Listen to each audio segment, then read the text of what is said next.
Okay, my man. So do you go to, what location do you go to right now at the Gents Place, or did you visit? I go to the location in Bentonville on Walton Okay. Street in Northwest Arkansas. Yeah. Yeah, Yeah. I yeah. live in Bentonville.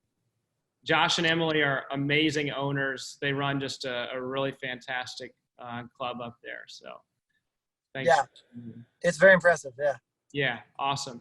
Okay, so you were telling me that you're currently working at a coffee shop. You guys have 2 drive-throughs going right now. Like, tell me about just business in general. How has it shifted pre-COVID to where you are right now? Yeah, absolutely. Well, to my earlier comment of why we're in a pretty good place, we haven't had to shift too much because the entire service is done drive-through only. We haven't had to close down lobbies or make any adjustments or lost kind of a target demographic that just comes in to sit and enjoy their coffee like many other shops have. So really our adjustments have been mostly preventative, health code, just really locking stuff down. Like a couple's just small things like, not taking our, we have our own custom mugs and hydro flasks that we sell to people, and we're not, making their drinks in those cups just to limit spread. But really, we have not had to adjust too much. So the place I'm coming from in this Zoom call is less so of like, here's what I've learned from the adjustments we've had to make, but here's how we've been able to capitalize on some cool opportunities that I think transcend just food service or customer service with, hair or I think everyone's got a shot right now to really make a name for themselves. But I'll let you continue with your that's a great segue into the whole purpose of this show that we were talking about earlier, is that there's darkness right now, and we need to shine a light in that darkness. And the darkness, I think, for people is that a lot of people have lost their jobs, they've lost their way, they've lost their purpose, or maybe they didn't really have it to begin with. And there's a lot of time right now for people to evaluate who they are and what their vision is for themselves and where they want to go with it. And like you said, to make a name for yourself, or that could mean reinventing yourself. It could mean finding what your kind of sense of identity and who you are, or revisiting some things that maybe you wanted to do but you weren't doing up until now. And so talk to me a little bit about that, what your perspective is on some ways that people can reinvent themselves or kind of make a name for themselves in this unique situation. Yeah, absolutely. So I think the really unique opportunity that we're provided with right now is everyone's actions, whether good or bad, in a time of crisis are received more genuinely.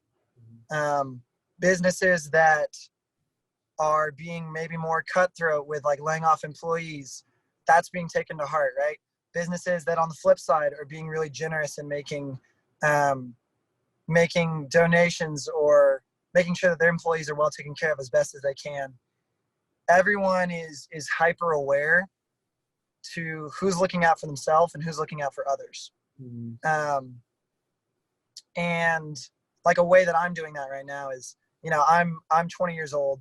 I don't make a huge salary right now as a manager of a coffee shop, but a large chunk of our pay is we get very generous tips. And so my employees are all mostly college students, right? They're all pretty nervous, right? That our state's going to go on lockdown and they won't be able to pay their rent. There's nothing I can do about that. But for the past 2 weeks, I've been dispersing all my tips amongst the rest of my crew, so that whenever I'm there, they only see me as a leader that's supporting, right? And then, the staffing choices I make, sometimes they're concerned like, hey, are you overstaffing? I don't want someone else, taking away some of the money that I could be making right now. So as a leader right now, I'm taking this opportunity to make a really tangible move to let them know, like, I'm doing whatever I can to support you in this time.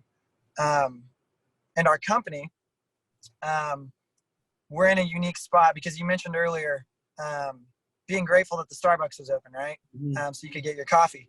There are a lot of healthcare workers right now that within their hospitals, their coffee stations have been um, taken away because they're kind of a hotbed for germs. Mhm. Um, so I encouraged our company's owners to donate some coffee to the healthcare workers.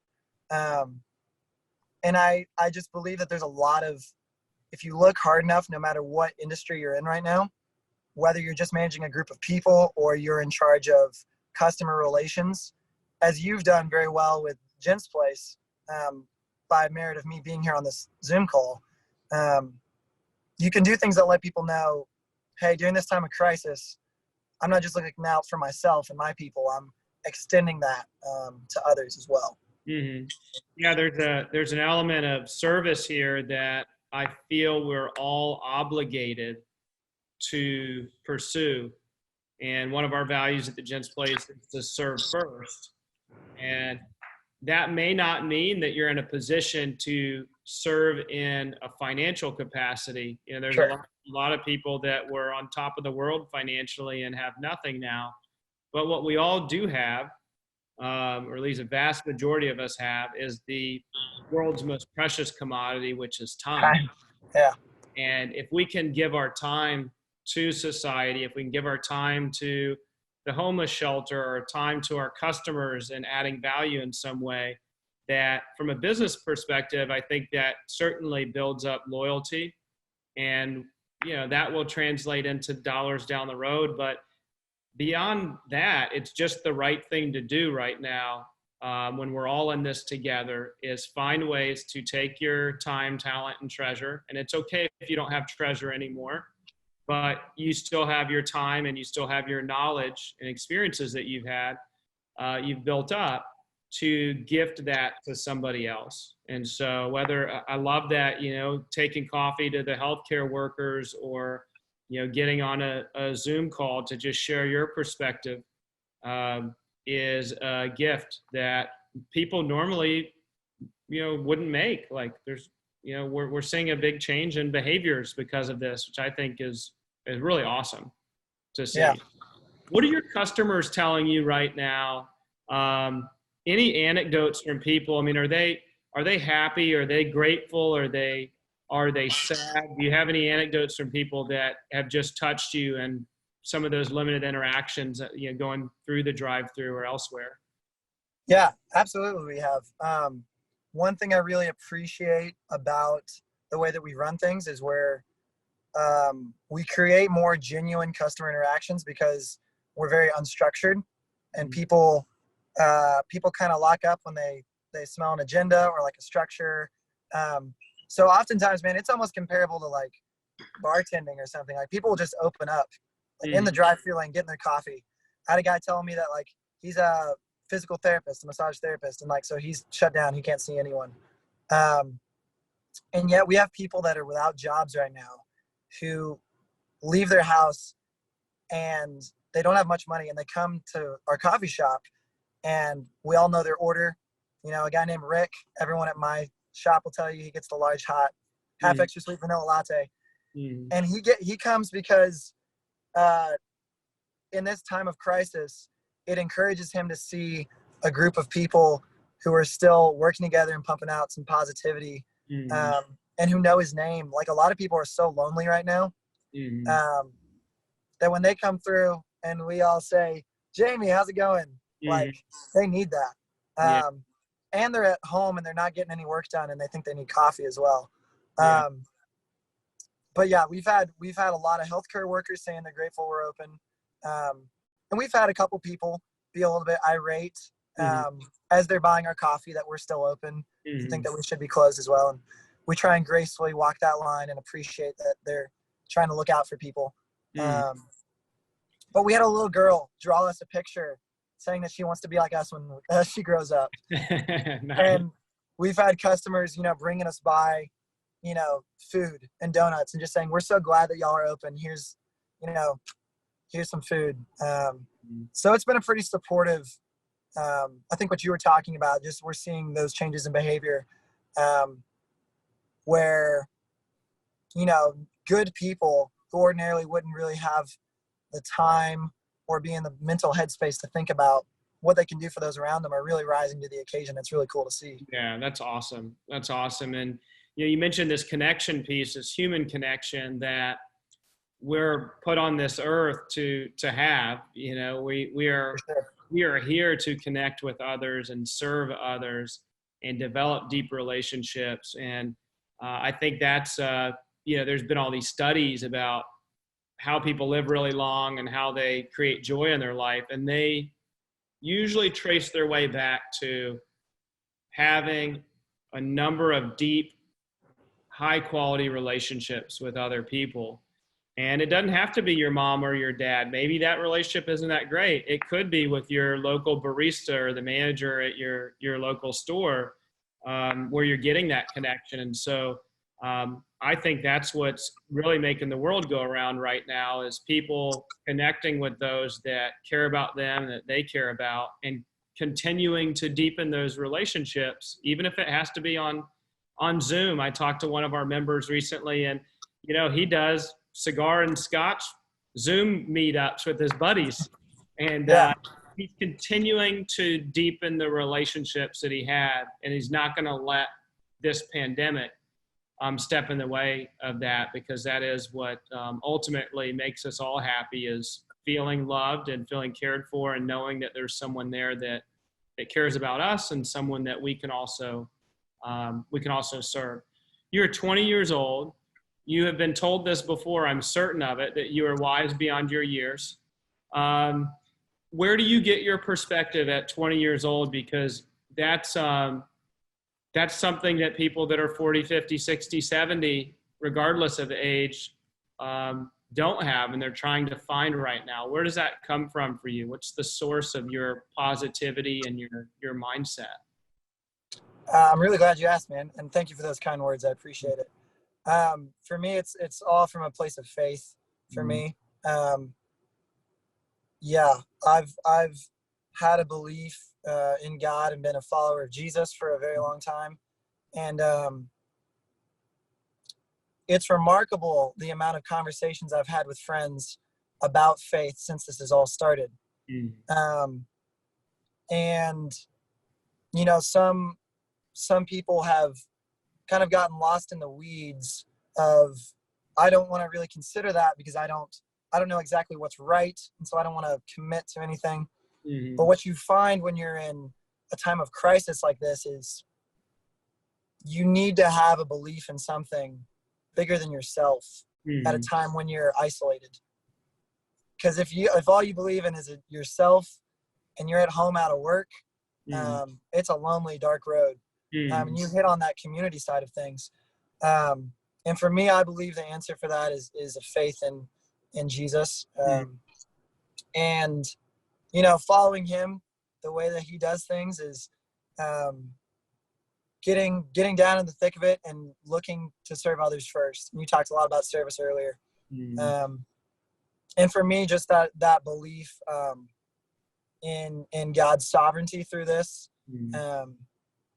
takes away that anxiety. And I think really, I've got this personal philosophy that everyone really wants to be a kind person, from the most self-absorbed, business exec to the broody teenager. Like, everybody wants to be a kind person. And if you're not, it's only because there's something inhibiting you. Lots of times that's anxiety. And right now there's so much anxiety, man. And so if you've got like a firm rock, a good foundation that you can lay back on, that lets you sleep at night, and then when you wake up lets you pour into other people around you, that's how you're going to come out of this stronger than before. So yeah, I totally agree with you that I've seen an opening of minds and an opening of hearts that I have never seen before in my life.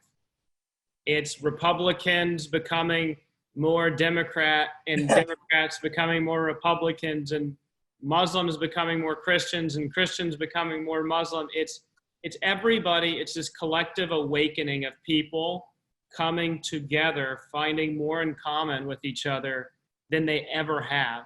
And regardless of your belief system or your faith, I think that's what every faith really teaches, is that we have much more in common, that we all believe in so many of the same things, whether it's being kind. Like, I think I agree with you that that's kind of within us as humans, regardless of where you're born or what you believe in, or if you believe in nothing, that there's some commonalities there as humans that we're all finding right now. Yeah. And I'm grateful for that, because I'm seeing it, and I'm seeing it increasing every day, it seems like. So Yeah. I'm glad you've noticed that, and that, you're taking that as an opportunity to connect with people. Yeah. Yeah. Being able to provide answers to people with questions, even if it's not the one that they end up with, I think starting those conversations of looking outside of ourselves is really valuable. And, because I have my agenda of believing in Jesus, that I hope it leads them to that. But I'm also in the boat with you that, like, it's a beautiful thing to see those conversations starting wherever they lead. And there's always fruit there, whatever that outcome might be. And it's funny, C.S. Lewis, in his book, one of his books, he says he uses kind of man's inherent moral compass as an argument for, like, there's got to be something bigger out there, or else we all wouldn't know, inherently that kind of desire to come alongside each other, but I really appreciate your perspective on that. Ben. Yours too. Well, next time I am in Bentonville, I will find my way to the coffee shop. What's the name of the business? 7 Brew Coffee. 7 Brew Coffee. Okay. So I will find my way to that coffee shop, and I'm glad, man. I'll come see you guys in the drive-thru. I appreciate you hopping on with me, sharing your story and your positivity. And I'm really grateful that you guys are still open there and able to make people happy and keep those personal relationships going that are definitely in need right now. Thank you, man. I appreciate it. I look forward to hearing about your visit. Yeah, you bet, man. Have a good rest of your day. You too. All right, bye-bye.